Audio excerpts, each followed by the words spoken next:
We can go ahead and start the live stream.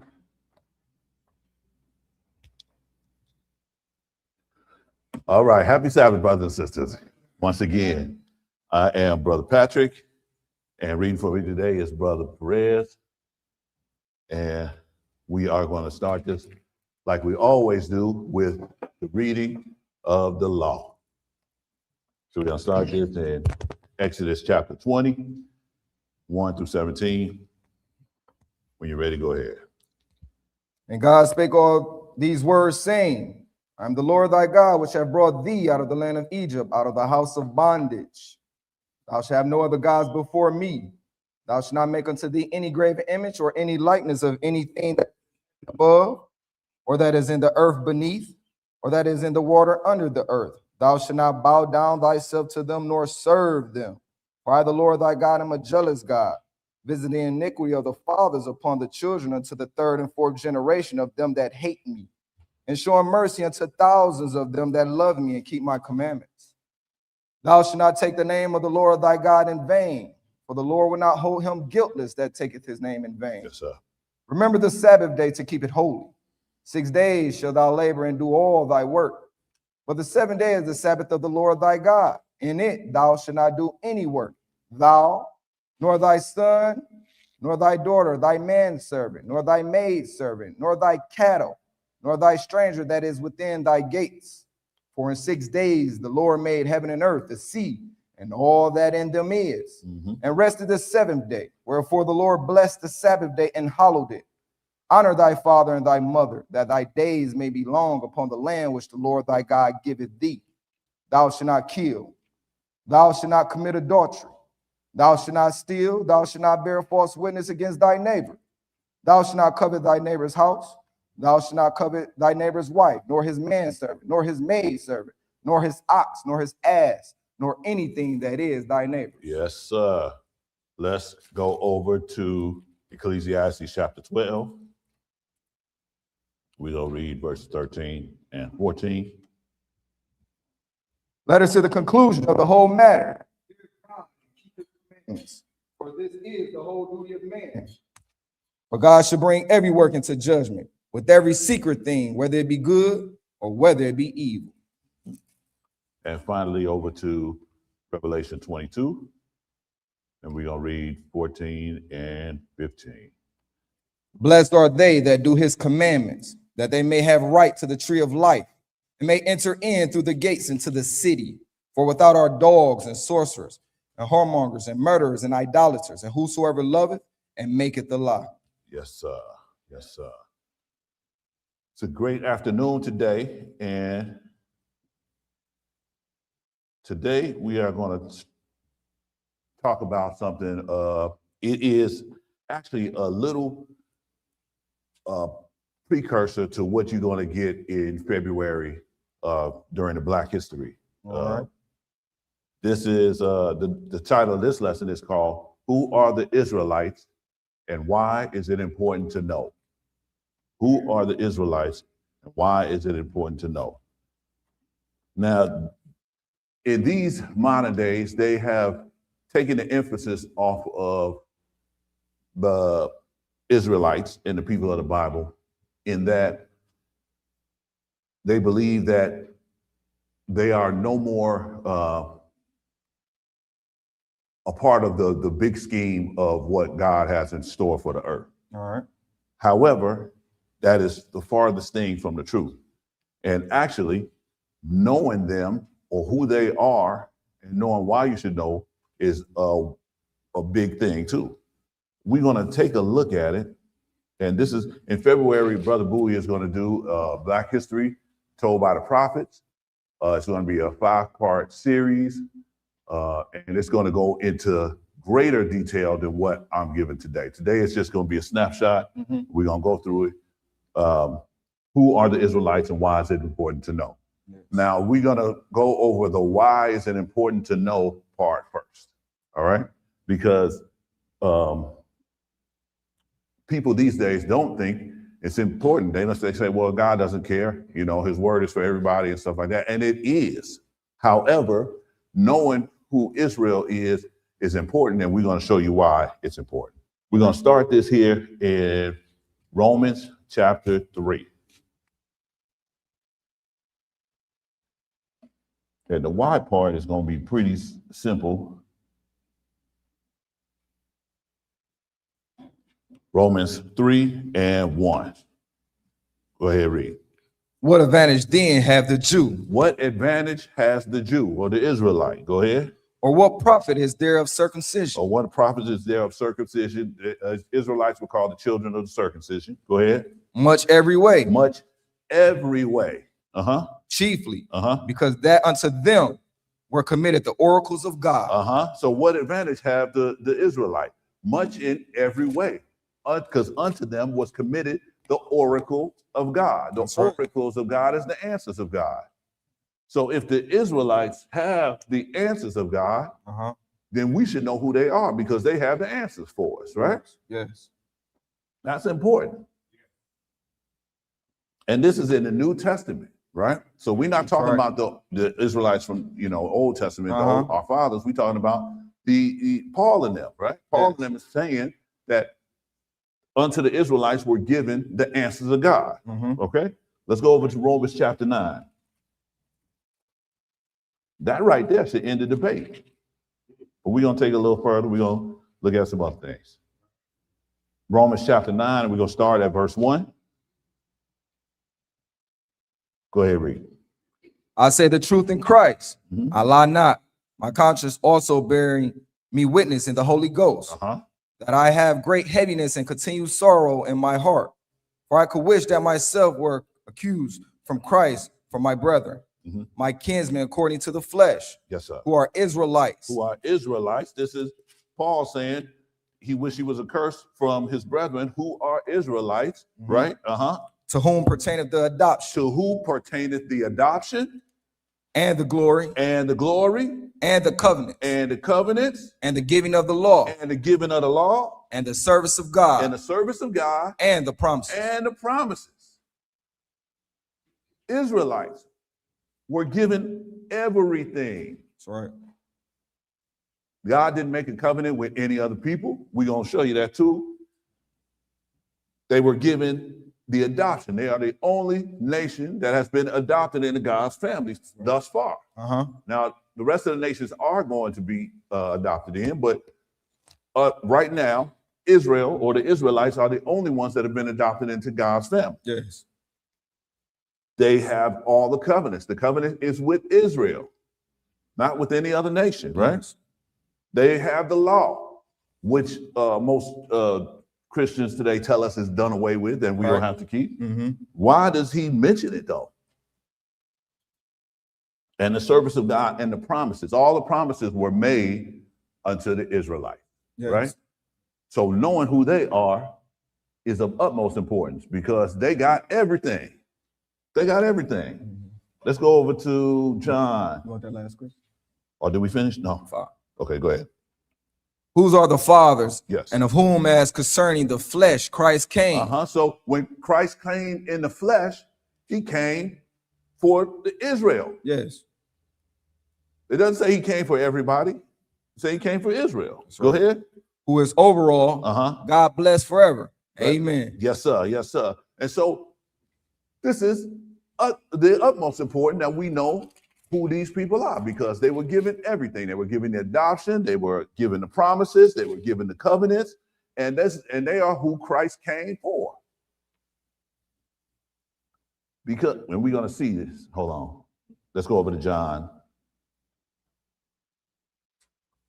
John chapter 4. Oh, yeah, John chapter 4.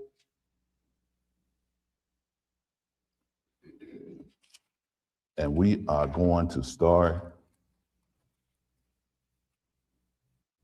at verse 5. John 4 and 5. Go ahead, read. Then cometh he to a city of Samaria, which is called Sidon, near the parcel of ground that Jacob gave to his son Joseph. Now Jacob's well was there. Jesus, therefore, being weary with his journey, sat thus on the well, and it was about the 6th hour. So Jesus came over to Samaria, and he was tired from his journey, and so he Mhm. sat down by the well. Go ahead. There cometh a woman of Samaria to draw water. Uh-huh. Jesus said unto her, give me to drink. Uh-huh. So a Samaritan woman came by, and Jesus said, give me something to drink. Go ahead. For his disciples were gone away unto the city to buy meat. Uh-huh. Then said the woman of Samaria unto him, how is it that thou, being a Jew, askest drink of me, Uh-huh. which am a woman of Samaria? Yes, sir. For the Jews have no dealings with the Samaritans. Uh-huh. So the Jews had no dealings with the Samaritans, because even though the Samaritans were living in a Jewish province, back in the day, they were replaced by strangers in that city, right? Right. And so the Israelites knew that the Samaritans weren't Israelites, even though they did some of the customs that they had and stuff like that, Yes. right? And so, where we at here? 19. Let's skip on down to 19. Go ahead. The woman said unto him, Sir, I perceive that thou art a prophet. Yes, sir. Our fathers worshiped in this mountain, Mm-hmm. and ye say that in Jerusalem is the place where men ought to worship. Uh-huh. So she's talking to her. She said, our fathers worship in the mountain, and ye say that in Jerusalem is the place where men ought to worship, right? Yes. Go ahead. Jesus said unto her, Uh-huh. Woman, believe me, the hour cometh when ye shall neither in this mountain nor yet at Jerusalem worship the Father. Yes, sir. Ye worship ye know not what. Yes, you worship, but you don't know what you worshiping. Go ahead. We know what we worship, Yes, sir. for salvation is of the Jews. For salvation is of the Jews. Here's Yes. another reason why we should know, right? Jesus himself says that salvation is of the Jews, not just through him, but through the knowledge that they have, because they have the oracles of God, right? They have the promises. They got the covenants and everything, right? Yes. Salvation is of the Jews. It's important to know who these guys are, because they got everything. Yeah. And salvation, you can find salvation if you listen to them or hear what they got to say. Okay. Did we finish that? Yes. Okay. Let's go over to Exodus 19. It's just reason after reason after reason.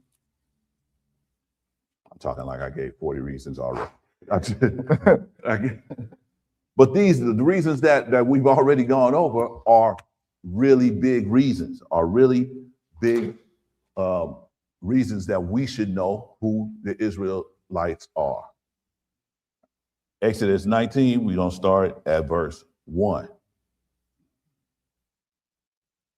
Exodus 19 and 1. Go ahead. In the third month, when the children of Israel were gone forth out of the land of Egypt, the same day came they into the wilderness, wilderness of Sinai. So when the Israelites came out of Egypt, they went into the wilderness of Sinai. Go ahead. For they were departed from Riverdale Mm-hmm.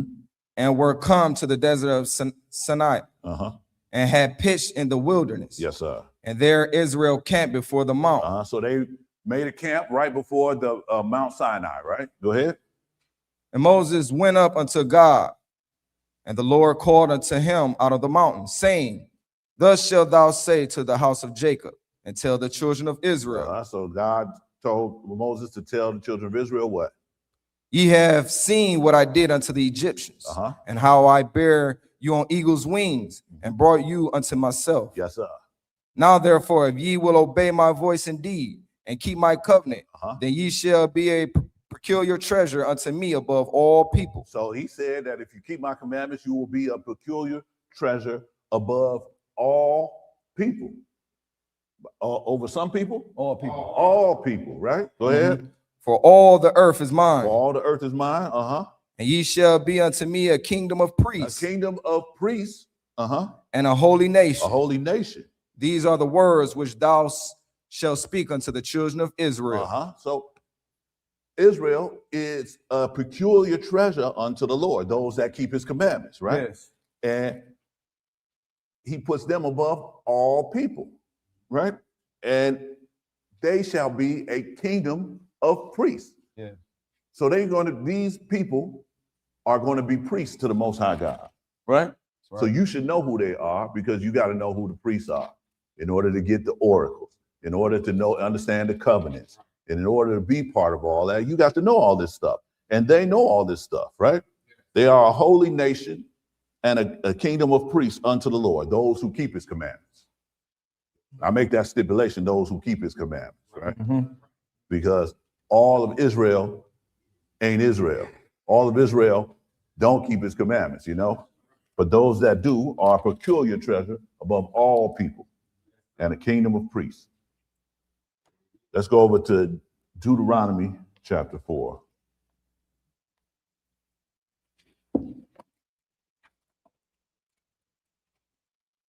These are compelling reasons. I don't know about you, but to me, these are compelling reasons to know who Israel is, or who the Israelites are. That's right. Deuteronomy 4 and 1. We're going to start there. Go ahead. Now therefore hearken, O Israel, unto the statutes and unto the judgments which I teach you, for to do them that ye may live. Yes, sir. And go in and possess the land which the Lord God of your fathers giveth you. So the Lord is talking to Israel. Skip down to 5. Behold, I have taught you statutes and judgment, even as the Lord my God commanded me, that ye should do so in the land whither ye go to possess it. Yes, sir. So he gave Moses these commandments that he's given to the people, that when they go into the land, they should do them. Go ahead. Keep therefore and do them, for this is your wisdom and your understanding in the sight of all, in the sight of the nations. In the sight of the nations. So these commandments that he gave us is his wisdom and understanding in the sight of all the nations.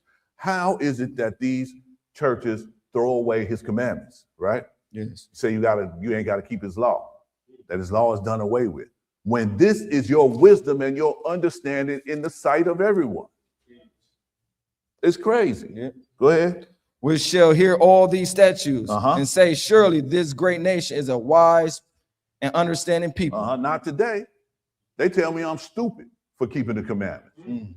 They tell me that the commandments are done away with and that I'm going to burn in the lake of fire for trying to keep them. Right? That's not what the books say, though. Right. It's not what the books say. Skip on down to 33. Did ever people hear the voice of God speaking out of the midst of the fire, as thou hast heard and lived? So did anybody else besides the Israelites hear God speaking when he was speaking from Mount Sinai? No, they're the only ones that heard him, right? He only spoke to them. Go ahead. Or have God said to go and take him a nation from the midst of another nation by temptations, by signs, and by wonders, and by war, and by a mighty hand, and by a stretched out arm, and by great terrors, according to all that the Lord your God did for you in Egypt before your eyes? Did he bring any other nation out of bondage like he did Israel by the sights and the wonders and the things that he did for them? Yes. The plagues that he brought on Egypt. He hasn't done that for anybody else, right? That's right. And he did this in the sight of the world so that the world would know who his people were. That's right. Right? That these people were important to him. Go ahead. Unto thee it was showed that thou mightest know that the Lord, he is God. There is none else beside him. And not just to the world, to the people who he was bringing out. Yes. He said, I did this to show you that I am God, right? You should be following me. Look at what I'm doing for you. Go ahead. Out of heaven he made thee to hear his voice, that he might instruct thee. And upon earth he showed thee his great fire. Yes, sir. And thou heardest his words out of the midst of the fire. He hasn't done that with any other nation, any other people. He hasn't talked to anybody else. That's right. If he talked to anybody else, it's through Israel. Go ahead. And because he loved thy fathers, therefore he chose their seed after them. Yes, sir. And brought thee out in his sight with his mighty power out of Egypt. Yes, sir. So he chose Israel. This wasn't no random thing that happened, right? Yes. He chose this people. He brought them out of bondage, gave them his commandments, and told them if they do this, he will regard them above all people. These are the people that, I don't know, I want to know. Because they know God. Right. He's only talked to them. Mm-hmm. We finished with that? Yeah, Amos. Let's go over to Amos chapter 2.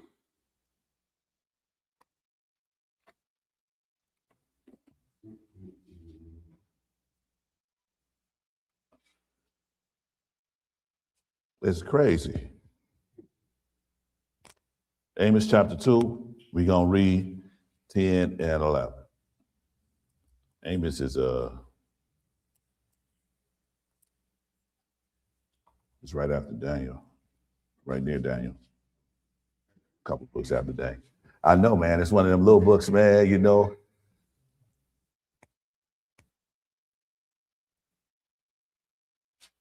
Amos chapter 2, and we're going to read 10 and 11.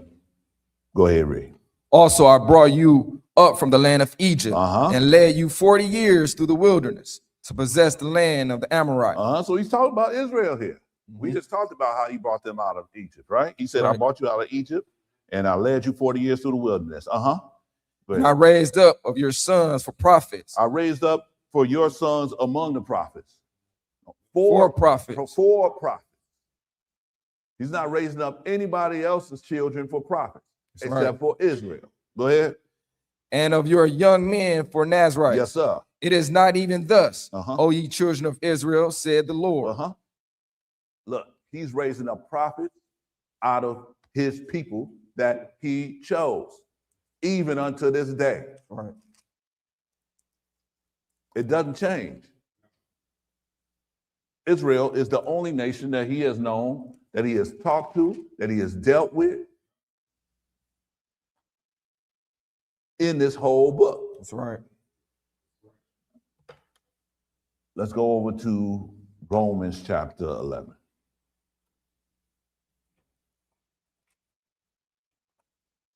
It kills me, man, when these preachers speak against knowing the commandments and saying that Israel has been cast away and that, you know, they're no longer relevant. He's turned unto the Gentiles. He has turned unto the Gentiles, but you got to understand what that means, though, you know? Mm-hmm. Romans 11 and 1. Go ahead, read that. I say then, have God cast away his people? So this is Paul. He said, has God cast away his people? Go ahead. God forbid. God forbid. Uh-huh. For I also am an Israelite Uh-huh. of the seed of Abraham, Uh-huh. of the tribe of Benjamin. Uh-huh. So if Paul's saying if God cast away Israel, then he cast me away already. That's right. It can't be. Go ahead, 2. God have not cast away his people, which he foreknew. He has not cast away his people. We've made it clear. Paul made it clear. He has not cast away his people. Go ahead. Want ye not what the scripture said of Elias, Uh-huh. how he maketh intercessions of God against Israel, saying, Yes, sir. We're going to skip on down to 5. Read that. even so then at this present time Uh-huh. also there is a remnant Uh-huh. according to the election of grace. Even at this time, this Paul was talking about his time, but even at this time, there is a remnant according to the election of grace. God has not cast away the people which he foreknew. It's plain and simple. He gave them the promises. He gave them the covenants. He adopted them. He gave them his law. Everything. He made them a peculiar people above all people, those that keep his law. Right. Salvation is of the Jews.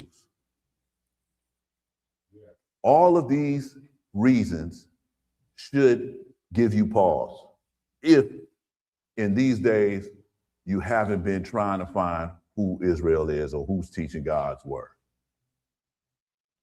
It's of the utmost importance that you know who these people are, because these people have everything. And if you want to learn how to get into God's kingdom, you're going to have to find these people and ask them what it is. Right. Because these other peoples don't have a clue of what they're talking about. They're going to tell you that you don't have to keep his commandments, that the Sabbath day is on Sunday, that we should be having a tree up in our house for the last couple of days, last last few months. Man, they done put it up after Thanksgiving.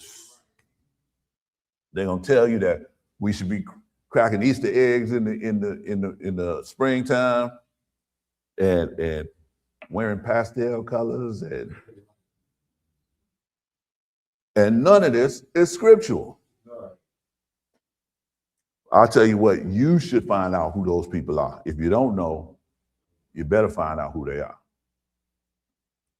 Because you're not gonna know what to do when the time comes. So we know that it is important to know who these people are. I just listed off a plethora of reasons why we should know.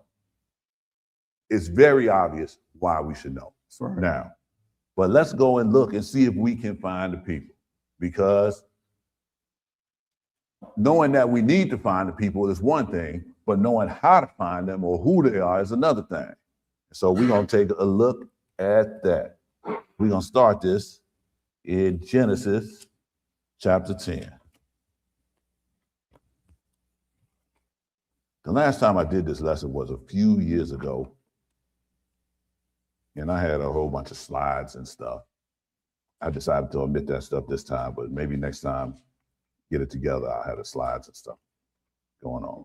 Genesis 10. We're going to start at verse 1. Genesis 10 and 1. Go ahead. Now these are the generations of the sons of Noah, Shem, Ham, and Japheth. And unto them were sons born after the flood. So God created the heavens and the earth. Adam and Eve sinned against God. They were kicked out of the garden. And through Seth comes Noah. And Noah is found righteous before the Lord. And the Lord destroys the earth. And Noah and his sons and their wives live through it. And they come out on the other side to repopulate the earth. So everybody on this earth has come out of one of these sons. Shem, Ham, or Japheth. All right? Go ahead, too. The sons of Japheth, Gomer and Magog, and Madiah, and Japhan, and Tobal, and Meshach, and Titus. And of the sons of Gomer, Ashkenaz, and Riphath, and Togarmah. And the sons of Japhan, Elisha, and Tarshish, Kittim, and Dodadim. By these were the isles of the Gentiles divided in their lands. So by these were the isles of the Gentiles divided in their lands. Every one after his tongue, after their families and their nations. In their nations. So out of Japheth comes who we call the Gentiles, right? And if we look at some of these names here, you know, like Gomer, Magog, and Javan, we see that these are north of Africa, these days. Ashkenaz is Hebrew for German. So we're going to read something really quick. We're going to read from Babylon to Timbuktu. Okay. So this is an excerpt from the book from Babylon to Timbuktu, pages 18, 19, I believe, by Rudolph Windsor. Go ahead and read that for me. The sons of Noah were Shem, Ham, and Japheth, because the world was populated from these three sons of Noah. It is proper to classify men only according to this classification: Shemites, Hamites, and Japhites. Yes, sir. And not Caucasoid, Mongoloid, or Negroid. The latter category is a modern anthropological classification. So they started classifying us by Caucasoid, Mongoloid, and Negroid, right? But it's only the proper way to categorize people is by being a Hamite, Shemite, or a Japhethite. Go ahead. The parts of the earth inhabited by the children of Shem were parts of the territory of Assyria and Elam, Persia, east of the Tigris River, the eastern part of Syria, and parts of the Arabian Peninsula. Second classification. So we have Shem, which encompassed like the land of Israel, of ancient Israel, and some of those lands north of Africa, right on top of Egypt, but south of Europe. All right, go ahead. The second classification of mankind was the Hamites, Hamites, who controlled the great centers of civilization in ancient times soon after the flood. And we can read that though. After the flood, Nimrod became the first king. He was a Hamite, and the great nation of Egypt was one of the first big civilizations, which are Hamites, right? Go ahead.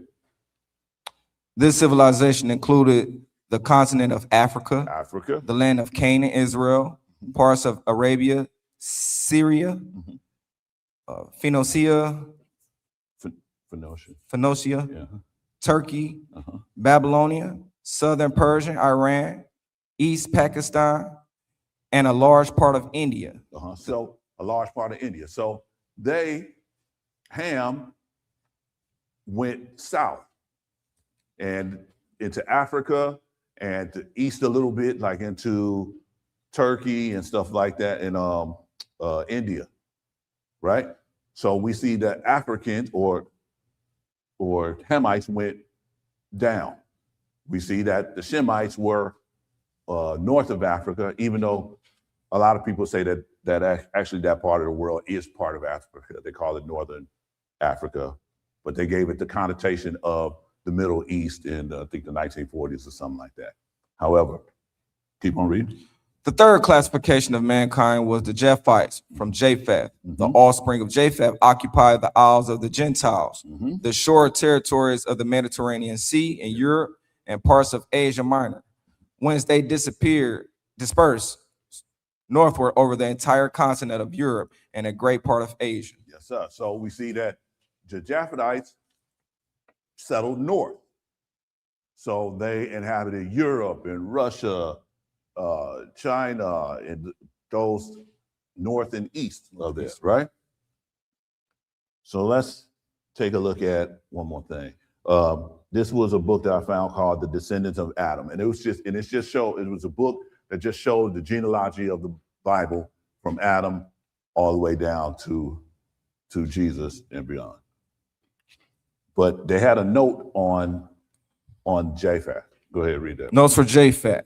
Japheth's clan was also known as Japhethites. Descendants of Japheth went north and settled around the coastlands of the Black and Caspian Seas. Yes, they became the ancestor of the Medes and Greeks, as well as the Caucasian races of Europe and Asia.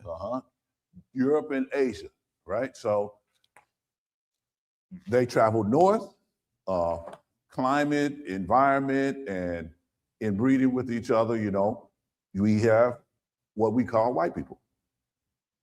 We have Hamites who travel south, who travel into Africa, sub-Saharan Africa, through the environment and weather and things of that nature, and the interbreeding, we get the Africans or Negroes. And then we have, well, not Negroes, but and then we have the Shemites who stay kind of in the middle of all that, right? So let's go back to the Bible. We're gonna go back to Genesis where we left off. So we see that the Isles of the Gentiles went up north, and they are known as the Europeans, Russians, and stuff like that, or simply white people. Okay, Genesis 10 and 6. Go ahead, read that. And the sons of Ham, Cush and Mizraim and Phut and Canaan. Yes, sir. So the sons of Ham is Cush and Mizraim and Phut and Canaan. So Cush, that is Ethiopia, right? Mizraim, that's Egypt. So we see that it's true that the Hamites went down, that the Japhethites went up, and that the Shemites were kind of in the middle of it, right? Go ahead. And the sons of Cush, Sheba and Havilah and Sapta and Ramah and Septica. And the sons of Ramah, Sheba and Dedan. And Cush begot Nimrod. So Nimrod, the first king of the world, was a Cushite or Ethiopian, right? Go ahead. He began to be a mighty one in the earth. He was a mighty hunter before the Lord. Yes, sir. Wherefore it is said, even as Nimrod, the mighty hunter before the Lord. And the beginning of his kingdom was Babel or Babylon. Erech, Right? He was the king of the first Babylon. Right? Go ahead. Erech, and Akkad, Mhm. and Calneh in the land of Shinar. In the land of Shinar, yes, sir. Out of that land went forth Ashur Mhm. and builded Nineveh. Nineveh, right? Nineveh. We read about Nineveh in the Jonah story, right? The Lord sent Jonah over to Nineveh to Nineveh to tell them that that they had come up before the Lord and that he was going to destroy them, right? But we see that Nineveh came out of Ham.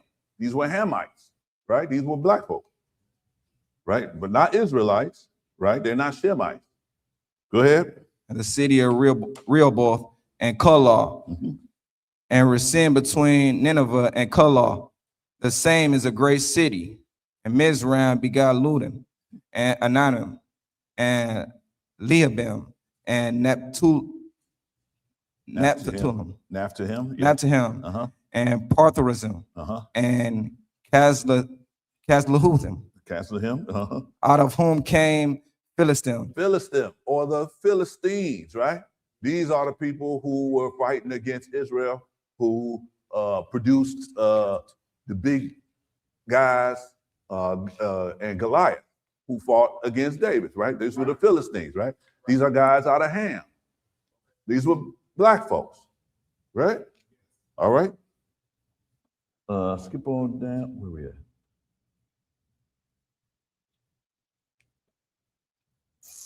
Skip on down 20 and read that. You say 20? Yeah. Let me say. These are the sons of Ham after their families, after their tongues, in their countries, and in their nations. Yes, sir. Unto Shem also the father of the children of Eber. No, we're gonna stop right there. So we covered Japheth. They moved north into the European countries, right? We covered Ham. They moved south into the Africa and sub-Saharan Africa.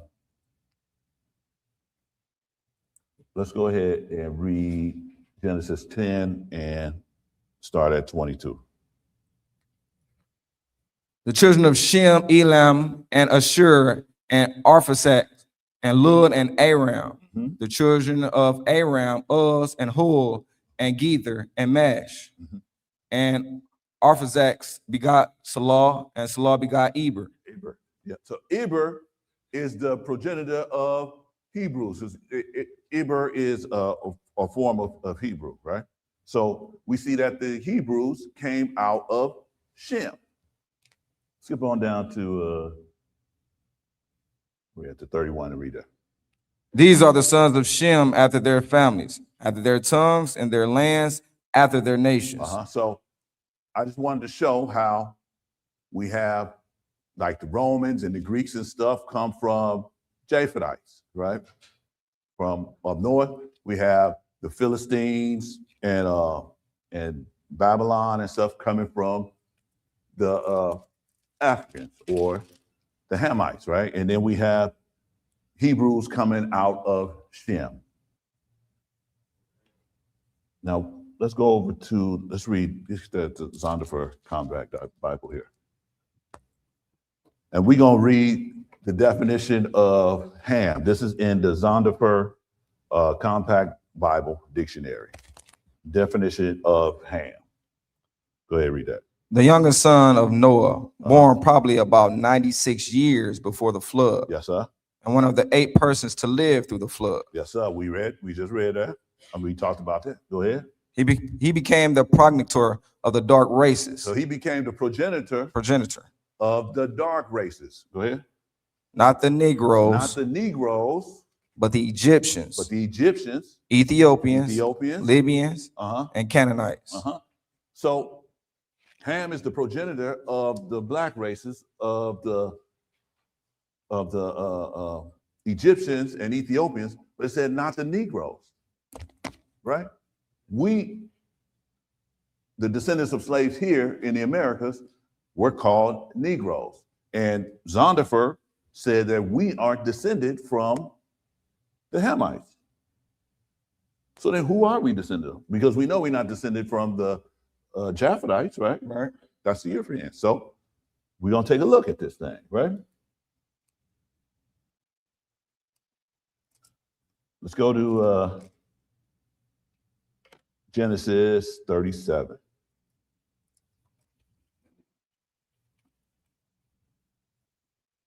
Now, it was a thing that when I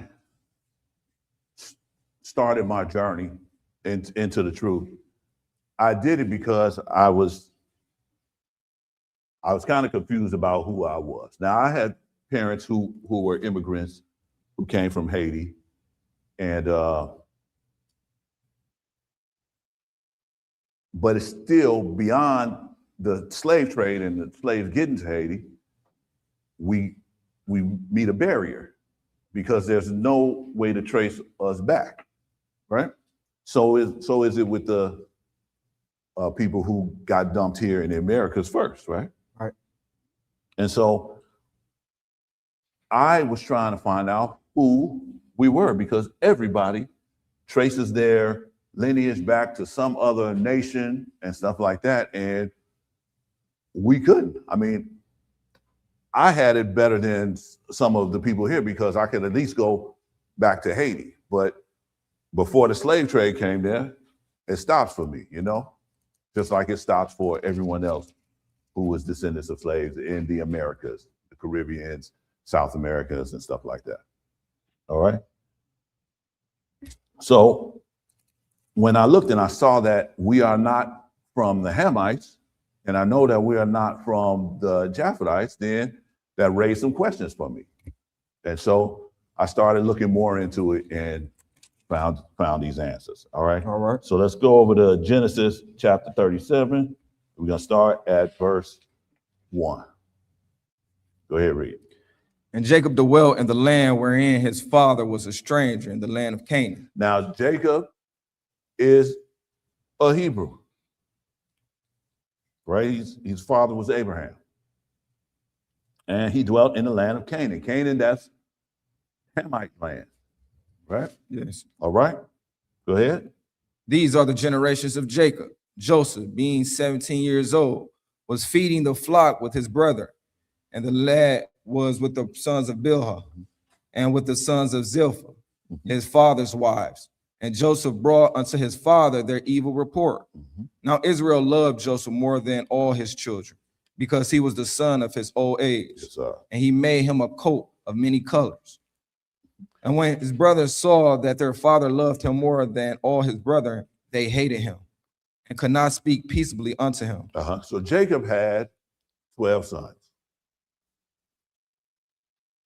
And Joseph was the youngest son. Yes. And he was a tattletale because he told on them, and his brothers didn't like him for that, right? And then when they saw that Jacob was favoring him, they really hated him, right? And they said they couldn't even speak peaceably to him. Right. Go ahead, read 5. And Joseph dreamed a dream, and he told it his brother, and they hated him, yet the more. So we're not focusing on the dream, but he had a dream, and basically the dream said that they were going to serve him, and they didn't like that, right?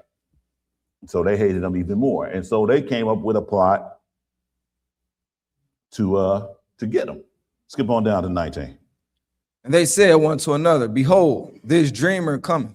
So Jacob had sent him out to see where his brothers was at, and he went out there and they saw him coming.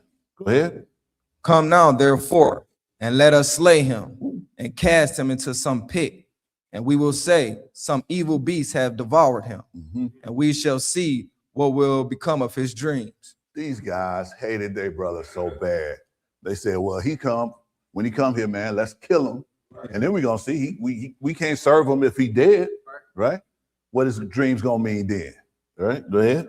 And Reuben heard it, and he delivered him out of their hands and said, let us not kill him. And Reuben said unto him, shed no blood, but cast him into this pit that is in the wilderness, and lay no hand upon him, that he might rid him out of their hands to deliver him to his father again. So Reuben was like, whoa, these guys kind of crazy, man. He was like, look, let's not kill him. Let's throw him in a pit, you know, and he'll starve to death. You know, we just say we don't. And he planned on coming back and getting them and bringing them back to his dad, right? Go ahead. And it came to pass when Joseph was come unto his brother, that they stripped Joseph out of his coat, his coat of many colors that was on him. Yes, sir. They took him and cast him into a pit, and the pit was empty. There was no water in it.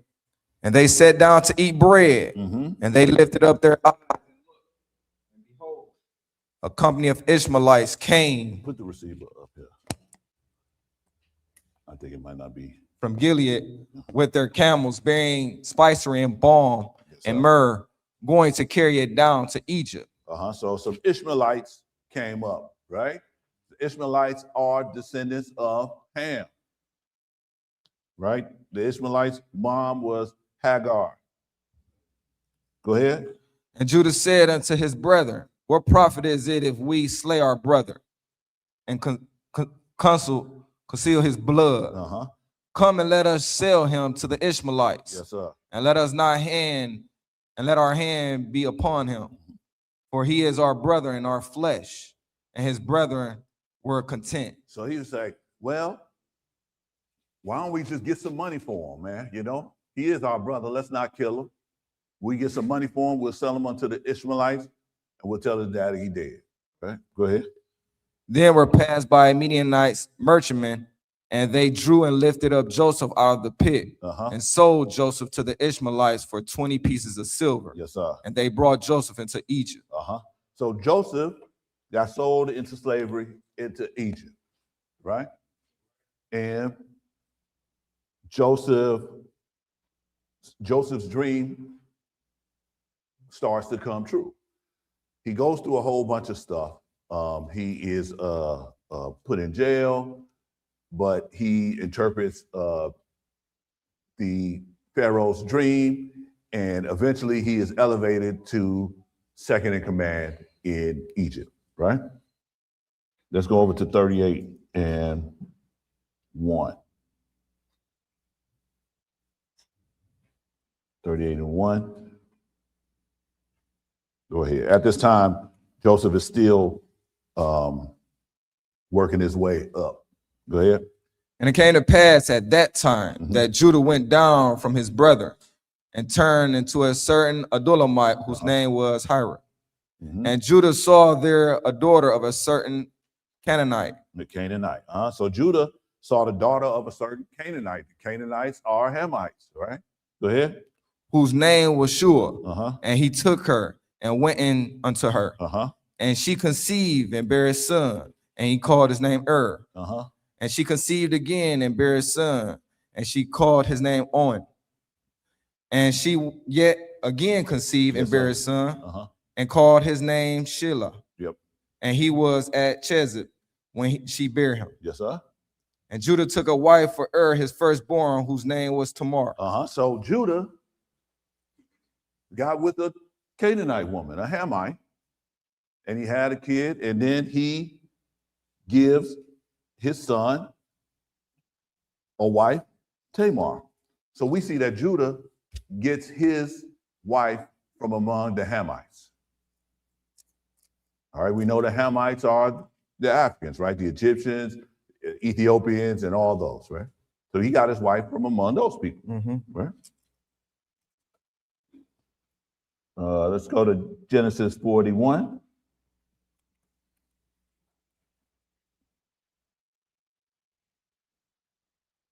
Now, these are the people in the book who traditionally, when we see pictures of them, it's white folks, right? But we reading here that they're marrying into African or black folks, right? Let's go, what did I say, 41? We're going to start at verse 41. Now, Joseph had worked his way up unto second in command in Egypt, right? Go ahead, 41 and 41, go ahead. And Pharaoh's And Pharaoh said unto Joseph, see, I have set thee over all the land of Egypt. Yes, sir. And Pharaoh took off his ring from his hand and put it upon Joseph's hand, and arrayed him in vestures of fine linen, Yes, sir. and put a gold chain about his neck. Yes, sir. And you know Joseph was black, man. They wearing gold chains, man. Come on. Where do you think these hip hop guys got it from? Go ahead. And he made him to ride in the second chariot which he had. And they cried before him, bow the knee. And he made him a ruler over all the land of Egypt. So Joseph, Hebrew, an Israelite, was sold unto the Egyptians and became second in command to Pharaoh. All right, go ahead. And Pharaoh said unto Joseph, I am Pharaoh, and without thee shall no man lift up his hand or foot in all the land of Egypt. So the only person that's over you is me. Go ahead. And Pharaoh called Joseph's name Zaphanath Paneah. Yeah, I can't pronounce that name. And Zaptath Paneah, something like that. And he gave him to wife Asenatha, the daughter of Pontiphera, priest of On. And Joseph went out over all the land of Egypt. So Joseph marries an Egyptian woman, right? Who is a Hamite, who is black. So we see that these guys are getting their wives from among Hebrews and among Hamites, right? So Joseph marries an Egyptian, he saves Egypt, and his brothers come to, there's a famine in the land. Through Joseph's interpretation of Pharaoh's dreams, he predicts that there's going to be a famine. They store up food, and Egypt becomes the richest nation on the face of the earth. Yes. And all the other nations come to Egypt to buy food. Right. So does the Hebrews, right? And so Joseph's brothers come to Egypt to buy food. He recognizes them, but they don't recognize him because it's been like 20 some years since they seen him, right? He was in his teens when he left, and he was, it's been 20 years there. Right. So they didn't recognize him. He spoke to them through an interpreter. So he was speaking whatever language the Egyptians were speaking then, but when they spoke, he understood them because he still knew Hebrew, right? All right. And so he puts them through this whole rigmarole, and at the end, he reveals himself, and says that, well, that's what the Lord had a plan for us, for me to go here and be able to save our family and stuff like that, right? Right. So let's go over to chapter 45, Genesis chapter 45. I'm giving you these backgrounds because we're not really interested in the story. I'm just interested in where these people are at, who they're marrying and stuff like that. 45, and we're going to start at 24. So he reveals himself to his brothers, and then he says, hey man, go get dad and bring him back here, right? Right. So he finds out his dad is still alive, and he says, bring them all to Egypt, all right? Where we at? 24, go ahead, read that. So he sent his brethren away, and they departed. And he said unto them, see that ye fall not out by the way. And they went up out of Egypt and came into the land of Canaan unto Jacob their father, and told him, saying, Joseph is yet alive, and he is governor over all the land of Egypt. Yes, sir. And Jacob's heart fainted, for he believed them not. It was like, he president. And they told him all the words of Joseph, yes, sir, which he had said unto them. And when he saw the wagons which Joseph had sent to carry him, the spirit of Jacob their father revived. And Israel said, it is enough. Joseph, my son, is yet alive. I will go and see him before I die. All right. So then we go right into 46, 1. Go ahead, read. And Israel took his journey with all that he had, and came to Beersheba and offered sacrifice unto the God of his father Isaac. Yes, sir. And God spake unto Israel in the visions of the night and said, Jacob, Jacob. And he said, here I am. And he said, I am God, the God of thy father. Fear not to go down into Egypt, for I will there make of thee a great nation. So it was only a few of them at that time, and he was like, go down into Egypt, and I'm going to make you a great nation, right? Skip on down to 26. And the souls that came with Jacob into Egypt, which came out of his loins, besides Jacob's sons' wives, all the souls were 66. And the sons of Joseph, which were born him in Egypt, were 2 souls. All the souls of the house of Jacob, which came into Egypt, were 10. Were 10. So that's 70 people. 70 people came with Jacob and his family to Egypt, right? And the Lord said that he was going to make a great nation out of him right there. Right. Right. So he brings them into Egypt, and they come and they settle in there.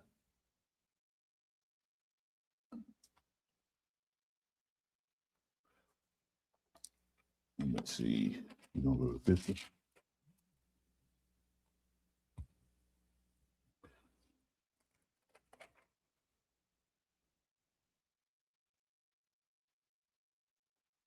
All right, so let's go over to chapter 50. Now they came, they settled into Egypt, and they grew. Genesis 50:4. Go ahead. And when the day, I'm sorry. Israel finally died, and Joseph goes to bury him back in his Canaan, because that's what Israel asked him to do. Go ahead. And when the days of his mourning were past, Joseph spake unto the house of Pharaoh, saying, if now I have found grace in your eyes, speak, I pray you, in the ears of Pharaoh, saying, my father made me swear, saying, lo, I die, and my grave which I have digged for me in the land of Canaan, there shalt thou bury me. Yes, sir. Now therefore let me go up, I pray thee, and bury my father, and I will come again. And Pharaoh said, go up and bury thy father according as he made thee swear. Yes, sir. Just keep reading. And Joseph went up to bury his father, and with him went up all the servants of Pharaoh, the elders of his house, and all the elders of the land of Egypt. So Joseph went to bury his father. Of course, his brothers came and the Hebrews came, but also a host of Egyptians came with him, because Joseph was second in command in Egypt. So he had, his secret service, and all his people coming with him too. So a bunch of Egyptians came with them also. Go ahead.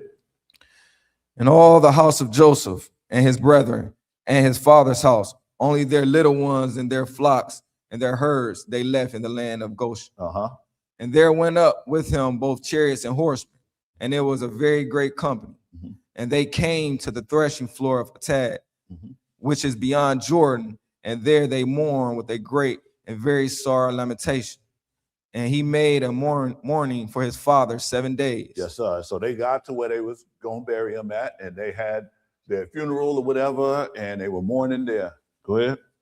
And when the inhabitants of the land, the Canaanites, saw the mourning in the floor of Atad. So the Canaanites, who are Hamites, who are black, saw them. What did they say?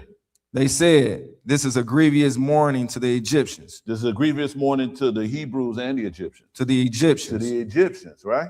Go ahead. Wherefore the name of it was called Abel Mizraim, which is beyond Jordan. So the Canaanites couldn't tell the Egyptians from the Hebrews, because they had been in Egypt. I guess they had started dressing the way the Egyptians dressed and stuff like that. So when they all came through there, they all looked. So we know that the Hamites or the Egyptians were black, which means that the Hebrews had to look just like them if they couldn't tell them apart. So here's where we start seeing that the Hebrews actually looked like Egyptians or had skin like ours, right? Okay. Right. Where we at there? We done with that? Yep. We finished? Okay. So let's go over to Exodus chapter 2.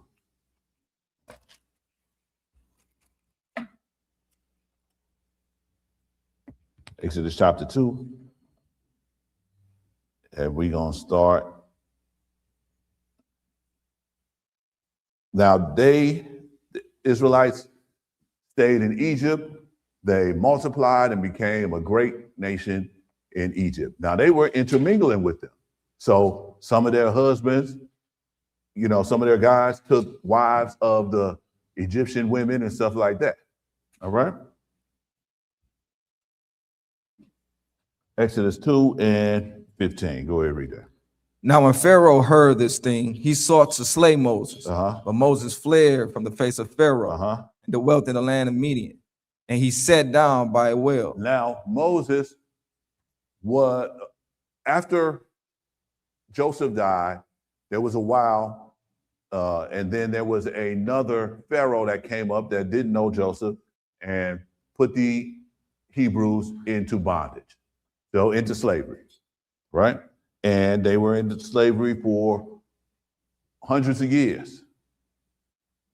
And then they cried out to the Lord, and he raised up Moses. And he said, Moses, you're going to come through, and you are going to bring these people out for me, right? Now, Moses grew up in Pharaoh's house, and he was regarded as Pharaoh's grandson because Pharaoh's daughter took him as her own son.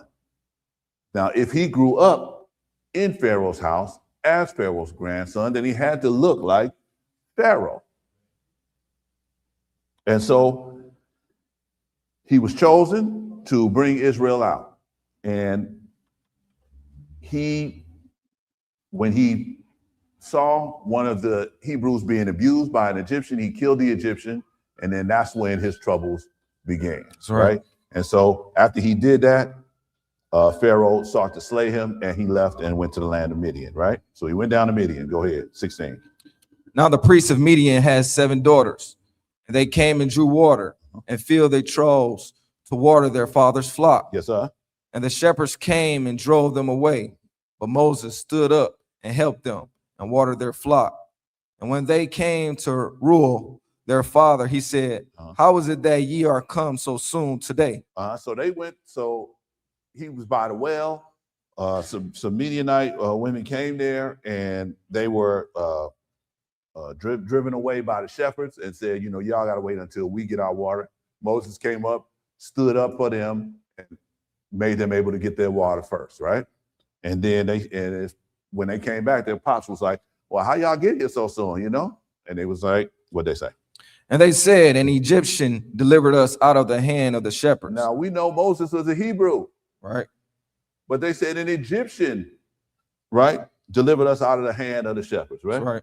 That means that he had on some Egyptian clothing, and stuff like that. And when they saw him, they thought he was an Egyptian, right? Which means that the Hebrews and Egyptians looked alike. And that if they had on clothes, you couldn't tell them apart. Just like us right now. If I go and I throw on some African garb and stuff like that, and you might think that I was African, So Moses is mistaken for an Egyptian, just like the Hebrews were mistaken for Egyptian back when they were mourning Jacob. Go ahead, read. And he said unto his daughters, and where is he? Why is it that he have left the man? Call him, that he may eat bread. And Moses was content to dwell with the man. Yes. And he gave Moses Zipporah, his daughter. So then Moses gets his wife from among the Midianites, right? Zipporah.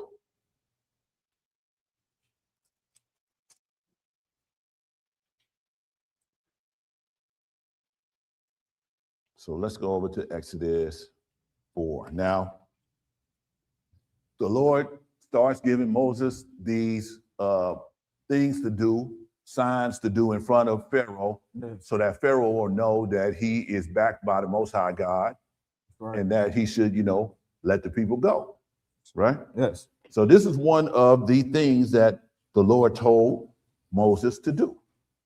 Exodus 4. And 6. Go ahead, read that. And the Lord said furthermore unto him, put now thy hand into thy bosom. And he put his hand into his bosom, and when he took it out, behold, His hand was leprous as snow. Now he said, put your hand in your bosom and pull it out, right? And his hand was leprous as snow. Now, according to scripture, there are two kinds of leprosy, right? There's clean leprosy and unclean leprosy. There's unclean leprosy where you get the sores and stuff like that, where it was contagious, that they had to put these people in leper colonies and stuff like that so they could be among them. Or there was clean leprosy where your skin just turned white, right? We saw that with Miriam when the Lord turned her white for talking about Moses, right? And so he told Moses, put his hand in the bosom, and his hand came out leprous, white as snow. Now, if Moses was white when he put his hand in his bosom and it came out white, what kind of miracle is that, man? Right? They might not even have seen a difference in it, right? But if it was this color and I put my hand like this and I pull it back out and it's white, that's going to be something. That's going to be a sight to see, right? Go ahead, read. And he said, put thy hand into thy bosom again.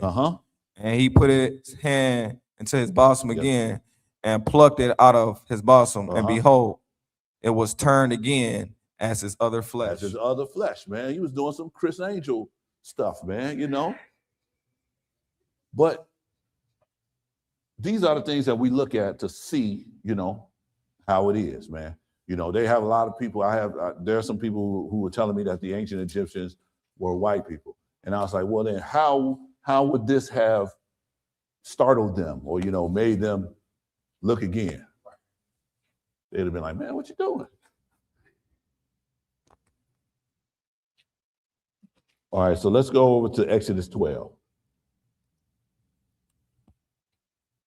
So everyone knows the story of the Exodus. We finally, after all the plagues come, then Pharaoh finally lets the children of Israel leave, right?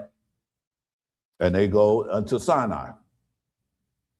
Exodus 12 and 37. Go ahead, read that. And the children of Israel journeyed from Ramses to Succoth, about 600,000 on foot that were men besides children. Yes, sir. And a mixed multitude went up also with them, and flocks and herds, even very much cattle. So when they came into Egypt, there were 70 of them. When they left out of Egypt, there was 600,000 of them. Well, a little more than 600,000, but 600,000 men. Now, in order to do that, you know, you're going to have some babies and stuff like that, and you're going to have to intermingle with the people. So where did these men get their wives from? They got their wives from among the Egyptians, right? So we see that Israelites and the Egyptians were the same color, roughly, and that they intermingled with them. And even if they were white, intermingling with the Egyptians for 400 plus years, they would have bred that right out, man. You might have had some light skins among them, man, but you know. So they would have bred that right out. And I'm just saying this just so that we know that the people who say that they are the Israelites don't fit the description. Right. Don't fit the description now. Even when we swoop up to Jesus' time, let's go and look at Jesus. Matthew chapter 2.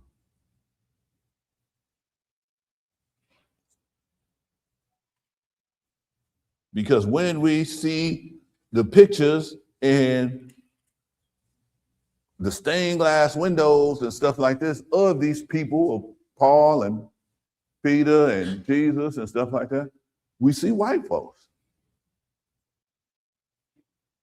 But we know that can't be because we're reading the book. Matthew 2 and 1. Go ahead, read. The book of the generation of Jesus Christ, the son of David, the son of Abraham. Hold on. Where we at? Matthew 2. Oh, I'm sorry. That's on me. And 1. Go ahead. All right.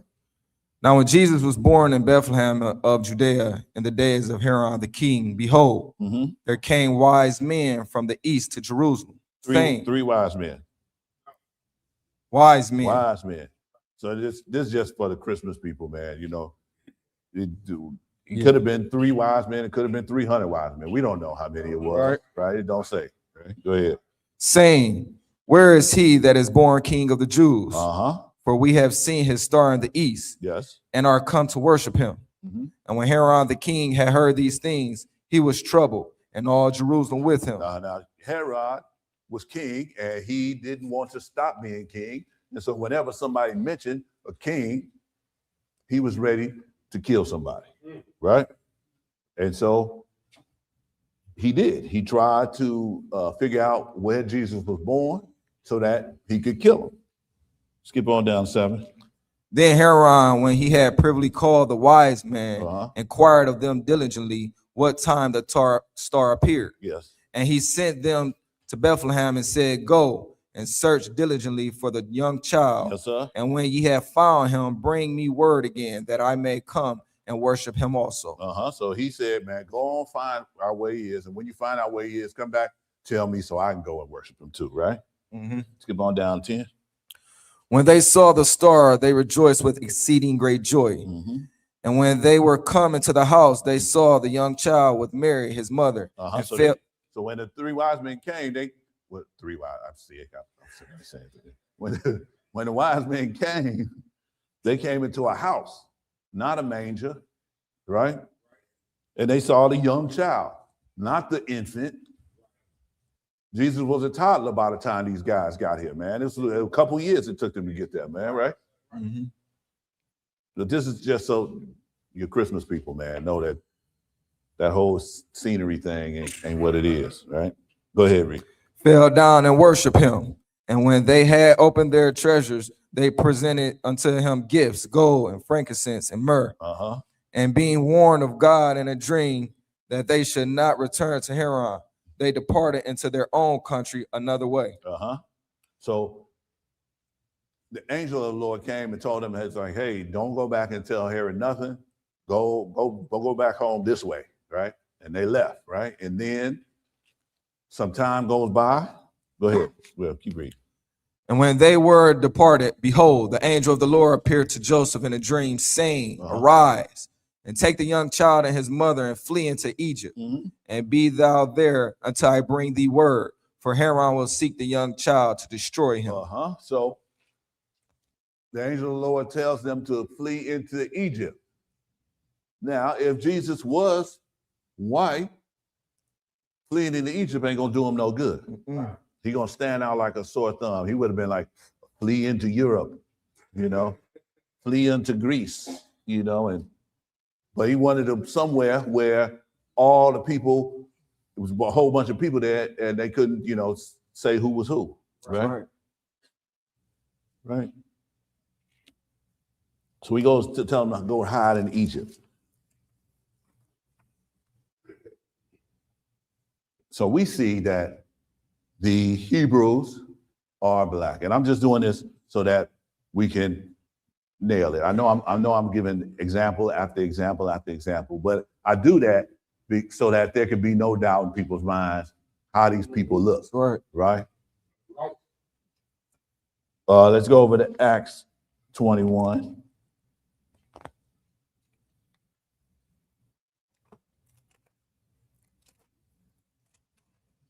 And we're going to start at 31. 21 and 31. Acts 21 and 31.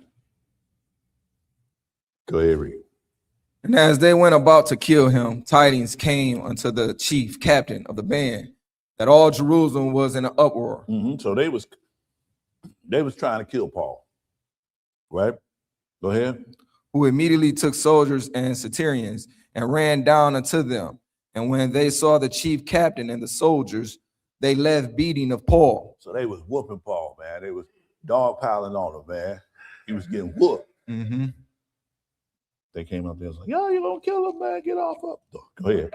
Then the chief captain came near and took him and commanded him to be bound with 2 chains. 2 chains. And demanded who he was. and what he had and done. what he had done, right? And some cried one thing, some another among the multitude. So they was throwing stuff against the wall to stick, man, because they didn't like Paul. Right? Go ahead. And when he could not know the certainty for the tumult, he commanded him to be carried into the castle. And when he came upon the stairs, so it was that he was born of the soldiers for the violence of the people. Yes, sir. For the multitude of the people followed after, crying, "Away with him." And as Paul was to be led into the castle, he said unto the chief captain, "May I speak unto thee?" Yes, sir. Who said, "Canst thou speak Greek?" So he was surprised that, Paul spoke Greek. Go ahead. Art not thou that Egyptian which before these days made an uproar? So Paul, who is a Benjamite, a Hebrew, an Israelite, was mistaken for an Egyptian. So that means that Paul looked like the Egyptians. We know that the Egyptians were black, right? So when we see the statue of Paul in the church, some bald and white man, it's not him, man. Not him. Go ahead. Art not thou that Egyptian which before these days made an uproar? Yes, sir. And led us out into the wilderness 4,000 men that were murderers? Yes, sir. But Paul said, I am a man which am a Jew of Tarsus. Now he said, I'm a Jew of Tarsus. Now they called them Jews just because they was in the land of Judah. But Paul is a Benjamite though. But he says I'm a Jew because that's what they call all the Israelites that were living in that area. All right. Go ahead. A city of Cilicia, a citizen of no mean city, and I beseech thee, suffer me to speak unto the people. So we don't care what he said to the people. We care that he was mistaken for an Egyptian, right? That's right. So we see that the Israelites and that the Hamites are a similar skin shade, right? So now let's take a look a little further, because there was something that happened to the Israelites that is going to be an identifier so that you'll know who these people are. Now that we know that they are brown-skinned people, now let's try to identify who they are, because we know they're not the people that's over there right now, because the people that's over there don't look like that, right? Let's go over to Deuteronomy 28.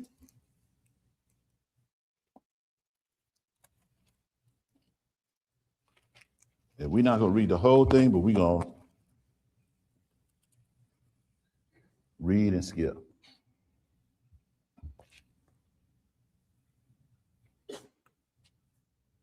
Start at verse 1. Go ahead, read.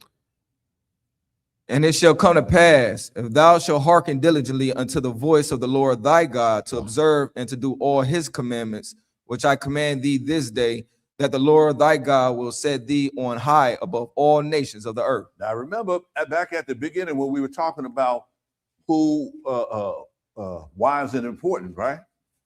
And that was because the ones who kept his commandments, he was going to set them on high, right, above all people, right? He says it again here, right? If you do these commandments that I command you this day, I will set thee on high above all nations, right, of the earth. Skip on down. Now he goes through a whole bunch of blessings that's going to happen to Israel, if they keep his commandments. Skip on down to 15.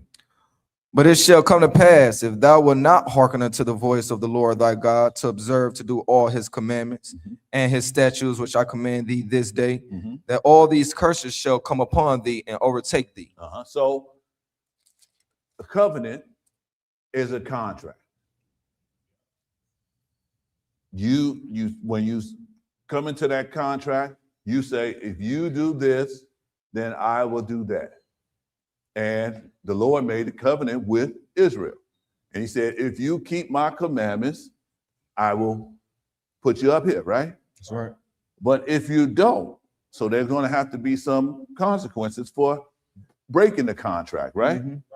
And so now he's going into the consequences for breaking that contract with him, right? He says, it will come to pass if you don't do what we agreed upon, all these curses will come upon you and overtake you, meaning that you can't outrun them. That's right. Go ahead. Skip down to 25, read that. The Lord shall cause thee to be smitten before thy enemies. Thou shalt go out one way against them and flee 7 ways before them, and shall be removed into all the kingdoms of the earth. Into all the kingdoms of the earth. Removed into America and South America. And all the kingdoms of the earth. All the kingdoms of the earth. So we have these guys that's out here. They got this 12 tribe chart that say all of the tribes of Israel is right over here in America and Cuba and Mexico and stuff like that. But it says we're going to be removed into all the kingdoms of the earth, right? That's right. So that chart is patently false, man. Skip on down to 28. The Lord shall smite thee with madness and blindness and astonishment of heart. So he shall smite thee with madness, with blindness, and with astonishment of heart, man. We seem to be surprised at our treatment, even though we know what it's going to be, right? But even though we know, still when something happens, we be like, oh my God, that's crazy. That's right. You know? Skip on down to 30. Thou shalt betroth a wife, betroth a wife, and another man shall lie with her. Yes, sir. Thou shalt build a house, and thou shalt not dwell therein. Thou shalt plant a vineyard, and thou shalt not gather the grapes thereof. This just happened to us during the transatlantic slave trade. Right? We married, we had wives, but they could take our wives from us whenever. Give it to another man or take them for themselves, right? We planted the vineyard for the grapes, right? But we didn't get the wine, right? We built their houses, right? We didn't get to live in them though, right? Skip on down to 32. Thy sons and thy daughters shall be given unto another people, and thy eyes shall look and fail with longing for them all the day long, and there shall be no might in thy hand. So our children were taken from us. They could be sold to other plantations and stuff like that, and we didn't have any power to change that, right? That's right. All we could do was look as they drove their cart away with our kid, right? Or if they took our wife. That's crazy. Skip on down to 34. So that thou shalt be mad for the sight of thine eyes, which thou shalt see. And it drove us a little crazy. It drove us a little crazy. So there's no that's trauma that still affects us to this day. That's right. You know? Skip on down to 37. And thou shalt become an astonishment, a proverb, and a byword among all nations, whither the Lord shall lead thee. Among some of the nations? All the nations. Look, everybody got a name for us. They call us a nigga over here. They call us nigga in other countries. Just they got another word for it, right? But when they look at us here, the descendants of slaves here in the Americas, they got a name for us. They got a certain kind of name for us, man. And they look at us differently than everyone else, man. Right? And we are in astonishment, a proverb, because they look at us like, how are these guys still in this predicament? Right? Right. Abraham Lincoln let them go, right? And they still can't get it together. But they don't understand that this is part of the curses, right? Right. No man can save us out of this thing, right? Where we at? We did 43. Yeah, 43. Go ahead, read that. The stranger that is within thee shall get up above thee very high, and thou shalt come down very low. That happens all the time. We see people come from other countries, people of color come from other countries, and all of a sudden they got businesses, right. They got these things, and we like, man, They're getting all these tax breaks Yep. and all these incentives and stuff like that. Right. And we've been here. And we can't get this stuff. Right? So that the strangers that come over here, and they come among us too. You know, their stores pop up in our neighborhoods, man. Yeah. They come and they're doing our lawns, and they're selling us our hair and doing our nails and all this stuff, right? Right. And these are strangers. So hit 46. And they shall be upon thee for a sign and for a wonder, and upon thy seed forever. So these things that's happening to these people is going to be a sign. That's how you're going to know who these people are. That's right. If this is happening to them, right? That's right.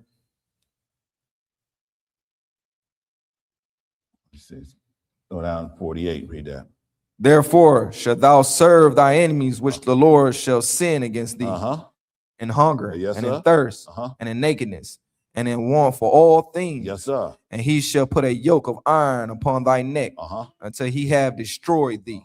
The yoke of iron, literally, during the transatlantic slave trade, they put a yoke of iron around our necks, literally.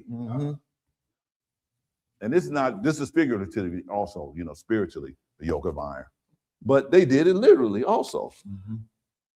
And to this day, in every country where you see us at, we are the lowest. Even the poorest people look down on us. Right? It's crazy. People that are worse off than us, you know, some people that are worse off than us, still look down on us. And it's crazy. Skip on over to 64. And the Lord shall scatter thee among all people. Among the Americans. All people. All people. Go ahead. From the one end of the earth even unto the other. Yes, sir. And there thou shalt serve other gods, which neither thou nor thy fathers have known, even wood and stone. So we're going to serve gods that we don't know, wood and stone, right? When we go up into the churches, what does every church have up there? They got big old wooden cross, right? With a stone figure of Jesus on there, right? We got the people who have Muslims, man, right? Who go over and they worship the Kaaba stone, right? The big black stone over there, right? We worship in wood and stone. Go ahead. And among these nations shalt thou find no ease, neither shall the sole of thy foot have rest. Yes, sir. But the Lord shall give thee there a trembling heart. Yes, sir. And failing of eyes, and sorrow of mind. And sorrow of mind. This is the predicament that we find ourselves in. That's right. That we have been in. We try to say that, and to a certain extent it's true, that this has been going on with us so long that, you know, that we thrive in troubled times and stuff like that. And that's true to a certain extent, but that's because of the Lord's mercy, man, you know, not because of anything we do, you know, but because the Lord has to have a remnant of his people, you know, in order to bring them out. And so we find ourselves in these nations and we find ourselves fearing for our lives day and night. We, no matter how much material we accumulate, we go out in the car and the police come up behind us. We like, oh, what's going to happen? You know? Go ahead, read. 67 to 68. 66, go ahead. And thy life shall hang in doubt before thee. And thou shalt fear day and night, and shall have none assurance of thy life. And we don't have no assurance of our life. Go ahead to 68. And the Lord shall bring thee into Egypt again with ships, by the way whereof I spake unto thee. thou shalt see it no more again. Yes, sir. And there ye shall be sold unto your enemies for bondmen and bondwomen, and no man shall buy you. So the Lord will bring you into Egypt again with ships. Now we know that from where they were, it's not, you don't need ships to bring you into Egypt. When they were scattered from Judea in 70 AD, when Israel was scattered, you don't have to take a ship to go to Egypt. You walk over there. That's right. Right? The Egypt that he's talking about is a state of mind or bondage. And we're gonna take a look at that really quick. So he's not talking about the physical Egypt here, right? Okay. So let's go over to Revelation 11. But he said, when you go to this place, you're going to be sold as slaves and no one's going to be able to help you.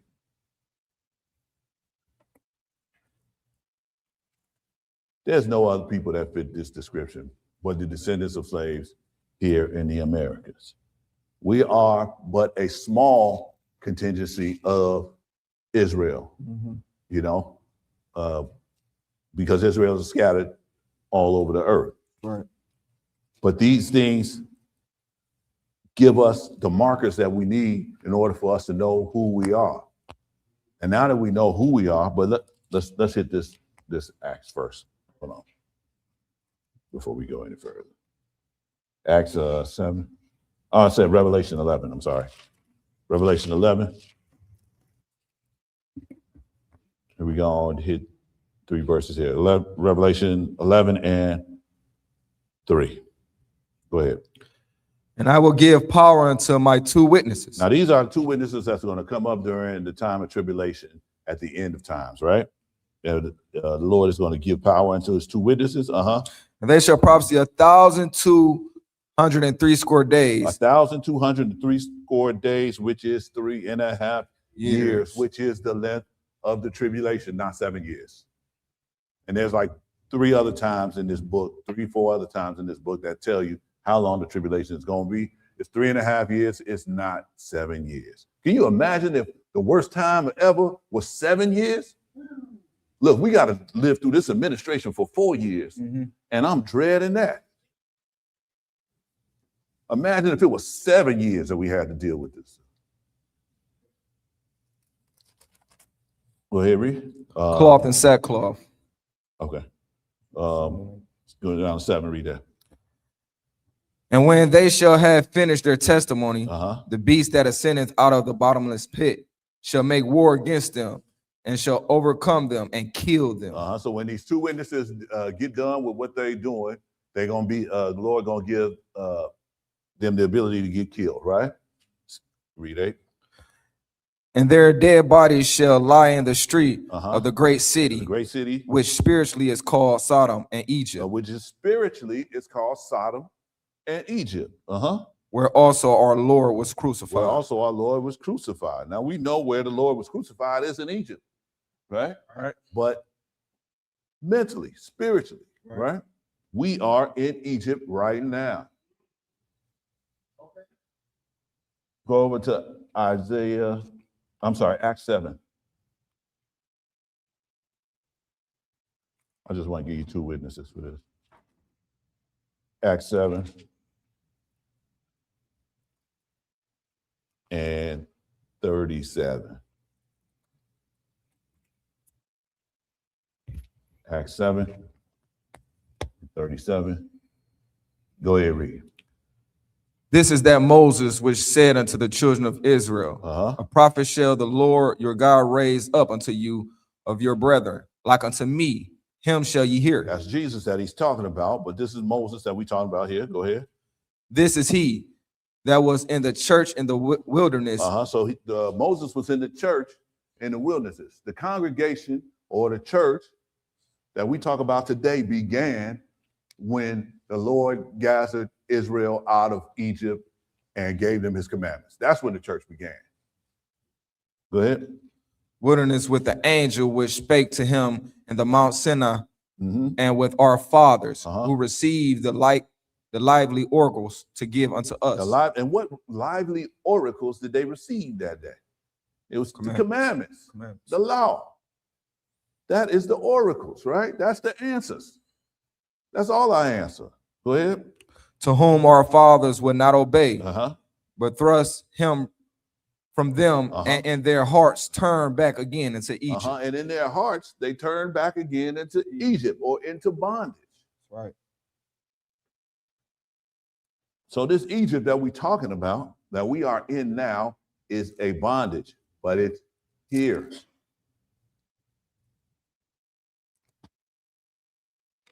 Let's go over to Isaiah 42. We're almost done with this, y'all. Isaiah 42.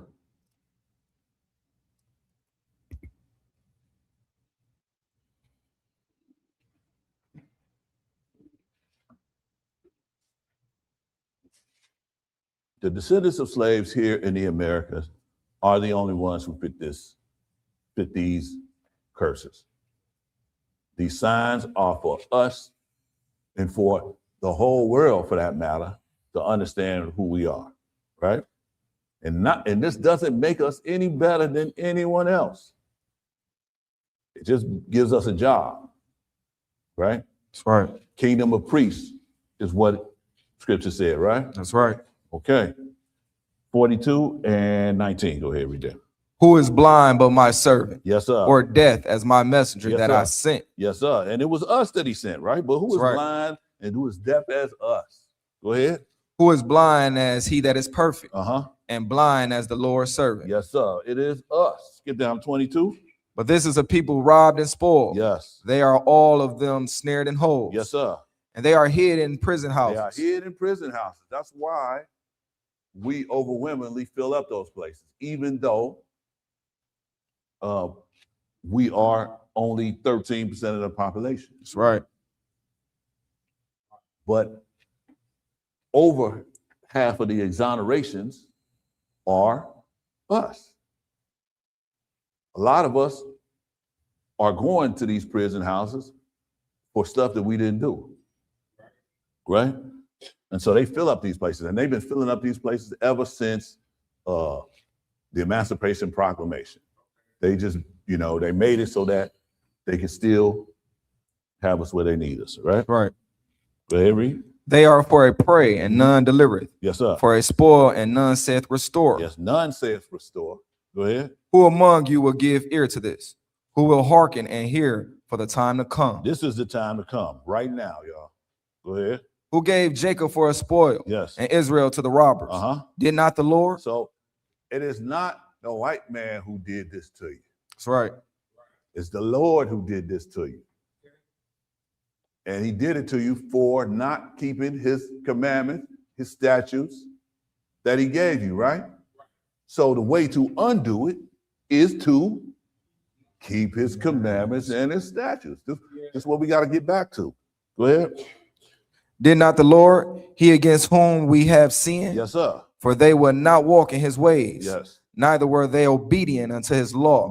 Neither were we obedient unto his law. Go ahead. Therefore he hath poured upon him the fury of his anger. Yes, sir. And the strength of battle. Yes, sir. And it hath set him on fire round about. Yes, sir. Yet he knew not. And he knew it not. And it burned him. Yes, sir. Yet he laid it not to heart. Look, we on fire. We've been on fire. We running around here on fire, burning. And a lot of us don't even know it. They don't lay it to heart. They don't see the predicament that we're in and see how it is that we can get out of it. Right. The predicament that we're in is what drove me to start looking at this stuff. I'm like, hold on, man, this is crazy. Mm-hmm. How are we like this? Why are we like this? Right. Why is it that everything that we have done has not helped us? We've marched, we've tried armed rebellion, we've voted, we've protested, we've done everything. And we still in the predicament that we've been in. Now, I was like, either they got this whole oppression thing down perfect, to the T, and all the people in the world has conspired, and they sending messages, texting each other saying, hey, we gonna hold these people back everywhere, you know, or it's divine, Real. you know. Did we finish that? Yeah. Okay. Let's go over to Isaiah 51.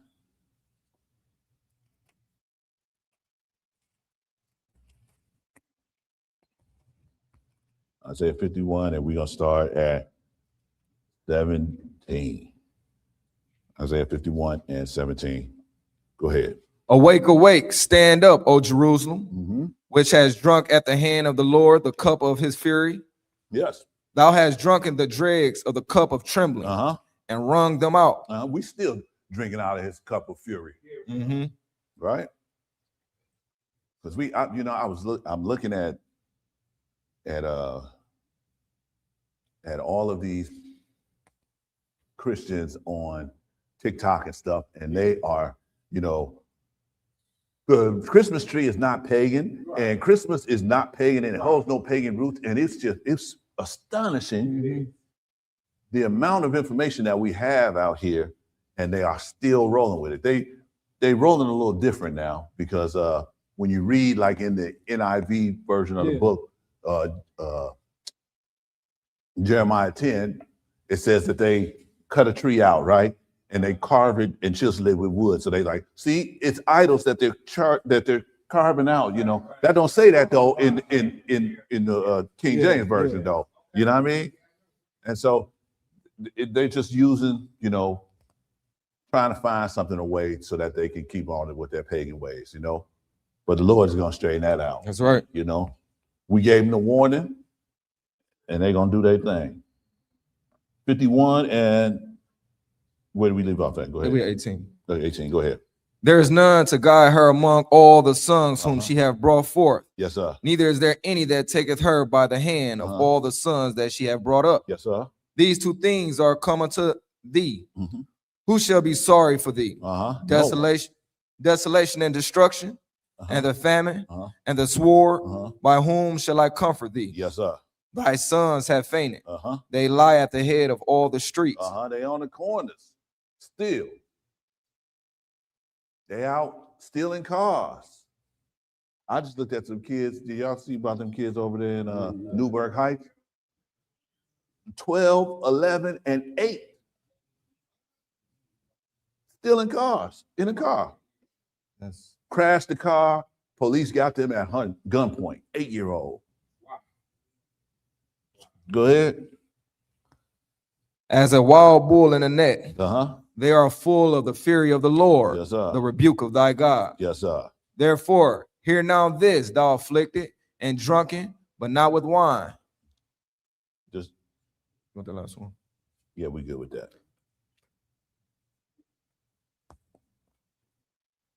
Let's go to Zechariah 11.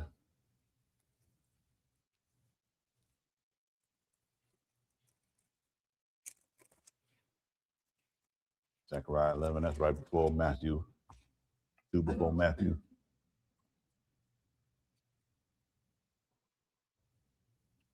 And we're going to read 4 and 5. Go ahead, read that. Thus said the Lord my God, feed the flock of my the slaughter. That is what we are. We are the flock of the slaughter. And we're going to continue to be, you know. Some of us have a respite from it. We keep the laws and commandments, and he gives us a reprieve. It's not hitting us as hard as it's hitting other folks. But keeping his commandments is the way. Right. Go ahead. Whose possessors slay them and hold themselves not guilty. Yes, sir. And they that sell them say, blessed be the Lord, for I am rich. And their own shepherds pity them not. Our own shepherds pity us not. That's right. Our own preachers and pastors teach us not to keep God's commandments. They're teaching us to abandon God.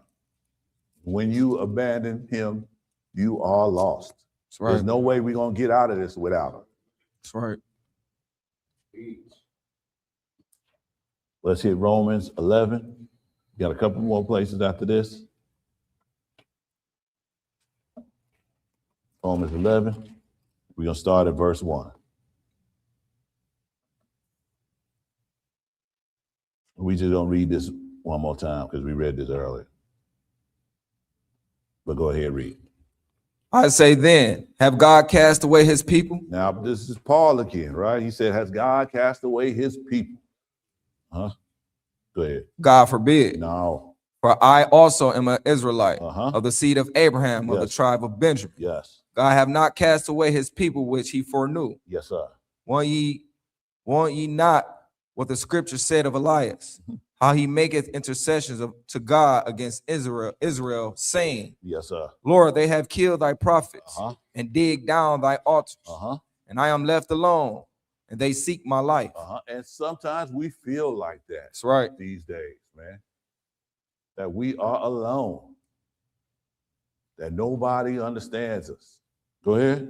But what said the answer of God unto him? Uh-huh. I have reserved to myself 7,000 men who have not bowed the knee to the image of Baal. You are not alone. There's plenty of us. Y'all just got to find us. Go ahead. Even so then, at this present time, Uh-huh. also there is a remnant according to the election of grace. Uh-huh. And even so at this time, we are part of that remnant according to grace.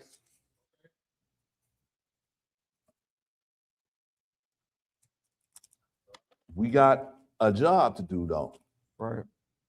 So we don't just, when we find out that we are the people that this book talks about, we are not just supposed to rest on our laurels. We got a job, right? Right. He gave us a job. We are chosen, and we are chosen for a purpose. 1 Peter, let's go over to 1 Peter chapter 2. We got two more places after this.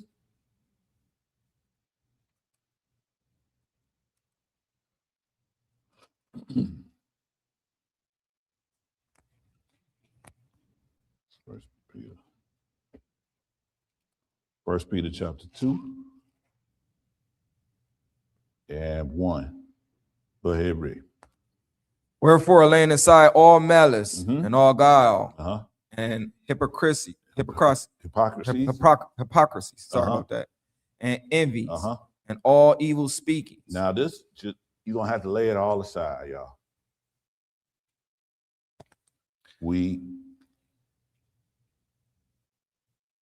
Well, just go ahead. Go ahead.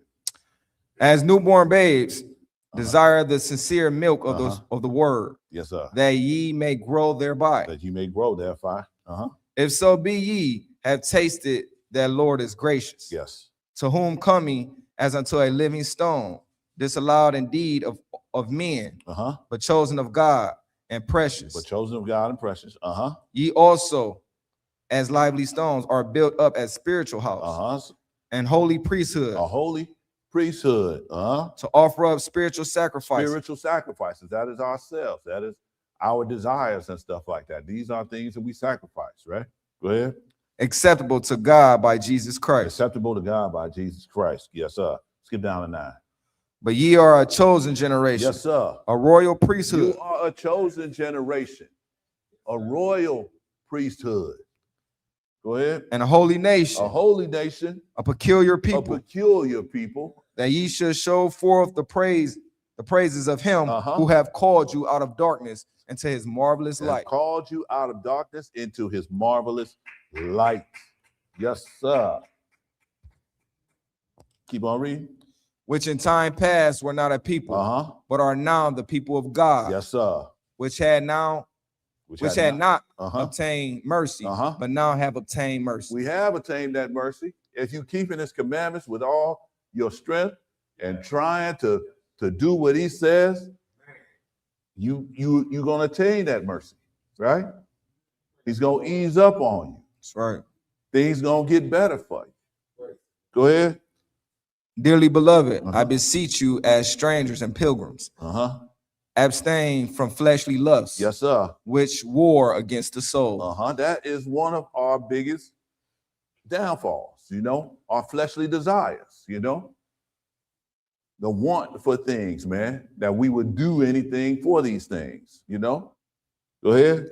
Having your conversation honest among the Gentiles. Yes, sir. That whereas they speak against you as evildoers. We don't need them speaking to us because we see, it gets tiring sometimes when I be looking like online and I see a kid do wrong or something like that.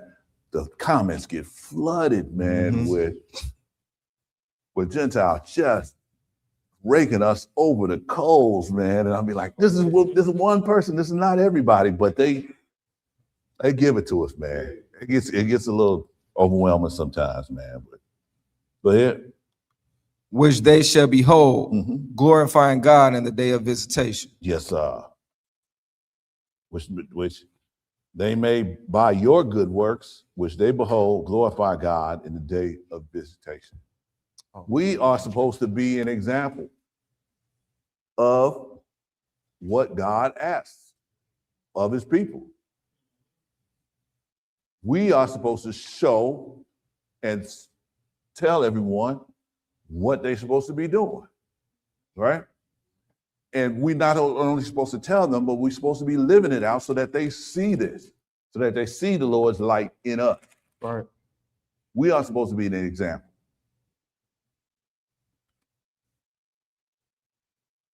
Second Peter and 3. And we're going to read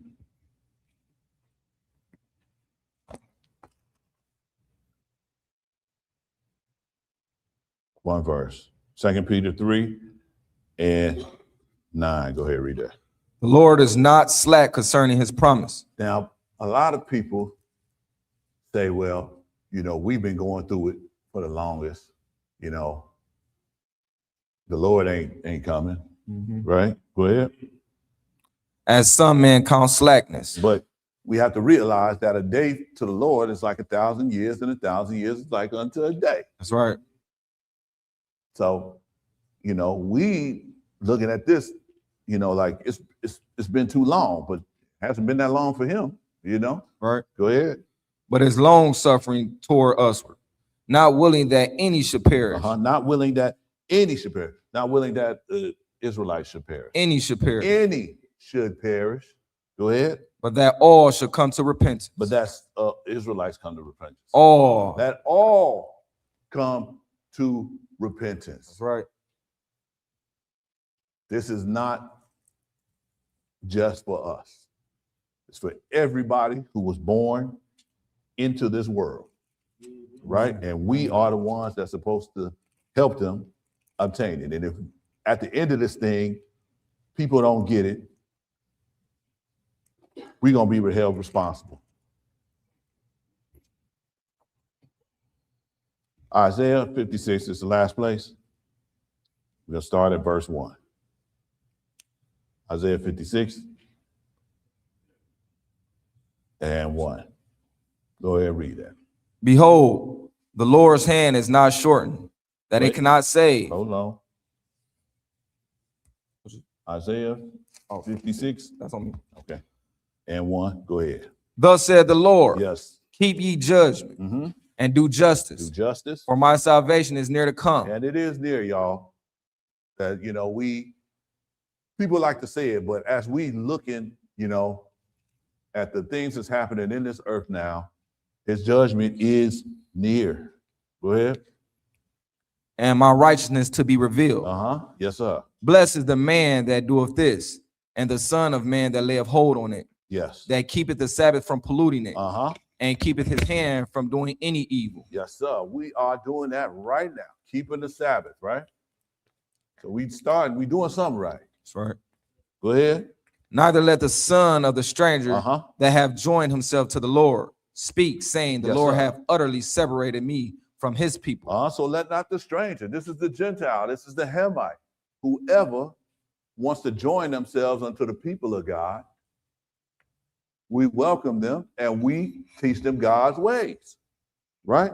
So that they can't say, we've been separated from people of God, right? That's right. Go ahead. Neither let the eunuch say, behold, I am a dry tree. They become part of us when they take hold of his covenant. That's right. Go ahead. For thus saith the Lord unto the eunuchs that keep my Sabbath, Uh-huh. and chose the things that please me, Yes, sir. that take hold of my covenant. Yes, sir. Even unto them will I give in my house, and within my walls a place, and a name better than the of sons and of daughters. So look, a lot of us ain't gonna make it. That's right. And them spots gonna be filled up by strangers who believed and who joined unto the Lord's covenant, right? And they're gonna have spots better than the sons and the daughters. Go ahead. I will give them an everlasting name, Yes, sir. that shall not be cut off. Yes, sir. Also, the sons of the stranger, The sons of the stranger, that join themselves to the Lord, yes, sir, to serve him, Uh-huh. and to love the name of the Lord, yes, sir, to be his servants. Everyone that keepeth the Sabbath from polluting it, yes, sir, and taketh hold of my covenant. yes, all the strangers that join themselves to the Lord. Go ahead. Even them will I bring to my holy mountain, Yes, sir, and make them a joyful in my house of prayer. yes, sir, Their burnt offering and their sacrifices shall be accepted Yes, upon sir. my altar. For For my house shall be called a house of prayer for all people. For Israelites, All people. all people. Look, y'all, the descendants of slaves here in the Americas are Israelites. We know this. That's right. Our job is to keep his commandments and teach others to do so. That's right. That's it. Doesn't make us any better. It just gives us work to do. As a matter of fact, that puts us more in jeopardy than everyone else. So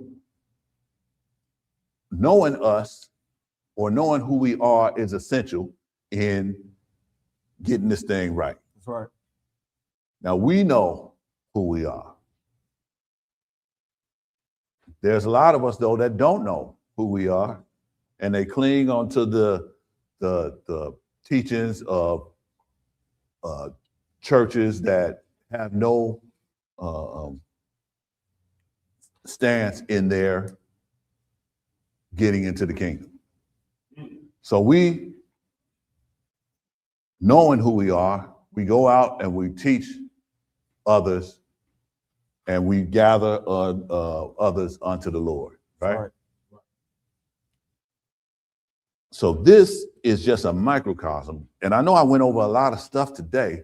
However, when February comes, you are going to see a plethora of information that's just it's going to be kind of overwhelming. So I'm hoping that this kind of primes you and gets you ready, for all of the information that Brother Bowie is going to give during Black History Told by the Prophets. That's right. All right. And I hope someone was edified by this, and thank you for your time. Yeah. And now we have some announcements, right?